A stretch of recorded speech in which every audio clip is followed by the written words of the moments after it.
In this episode, we're taking a look at what's really going on inside the Ukraine and within the morally dubious activities conducted on its soil. Has there been any shady American proxy activities going on there since the Maidan Revolution in 2014? We can't be too sure that the Russians forgot about the importance of having international law on their side when setting up military activities. This is starting to look like a job for Captain Obvious. First things first, President Obama's executive order dated March 6, 2014, clearly states that any person or organization that threatens the territorial integrity of Ukraine constitutes a threat to U.S. national security and foreign policy and will be subject to sanctions. It does beg the question, in what way and why is the Ukraine considered a national security interest of the United States? It's a bit far from the U.S.-owned borders.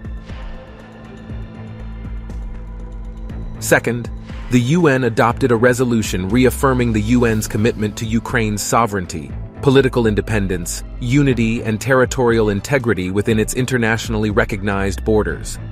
But according to a statement by UN Secretary-General Ban Ki-moon, a group of legal experts working under the UN Security Council concluded that Ukraine has not been properly registered as a state, according to the UN's demarcation of its borders since the collapse of the Soviet Union. The experts noted that Ukraine still lies within the boundaries of the Soviet Union's administrative borders, over which the UN has no legal jurisdiction. The EU actually supported this position. This conclusion, to say the least, raises questions about the legal basis of Ukraine's borders and sovereignty. Russia established the terms of Ukraine's independence based on Ukraine's membership in the Commonwealth of Independent States, the CIS Treaty. Russia has treaty rights on the question of Ukraine's borders, regarding areas largely populated by ethnic Russians, including Crimea, Donbass, and northern Kazakhstan. The CIS treaty recognized and respected each other's territorial integrity and the inviolability of existing borders within the Commonwealth, but conditional on Ukraine's full membership in the CIS. However, Ukraine did not sign or ratify the subsequent CIS charter, which was agreed to in 1993, which means that Ukraine has never been a member of the CIS, having only the status of a founding state of the CIS. The Treaty of Friendship between Russia and Ukraine, signed in 1997, was intended to further cement the borders, with firm borders a necessary standard for Ukraine's recognition by the international community and any consideration of NATO membership. In September 2018, Ukraine announced its intention not to renew the treaty. The treaty consequently expired on the 31st of March 2019. In summary, it could be legally argued that the Ukraine does not in fact have established and ratified borders with Russia, Belarus, and Moldova, the republics of the former Soviet Union, and the borders with other countries were inherited from the Soviet Border Guard Service.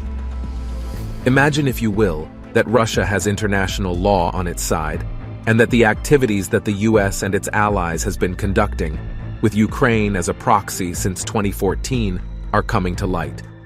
We imagine that there is a whole bunch of corrupted individuals with a lot to lose that are now acting out in panic, especially if it would emerge, perhaps a little later, that like a Russian babushka doll, many more layers are yet to emerge, stemming from the same corrupt criminal structure, acting in the background, a proxy within a proxy within a proxy.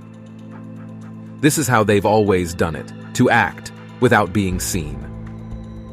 So, COVID, election fraud, Ukraine, Nazis, money laundering, crypto scams, corrupt energy companies, the Bidens, the Clintons, Obama, the Bushes, Ericsson funding ISIS, failing economy, central bank digital currency. At this point, it's almost impossible to not see the corruption, even with your eyes closed. The Wallenberg family all of a sudden found themselves top of the list of the wealthiest families in the world. So much for acting without being seen. You think maybe someone is trying to tell us something? Yes. And they are panicking. Let's just put it like this.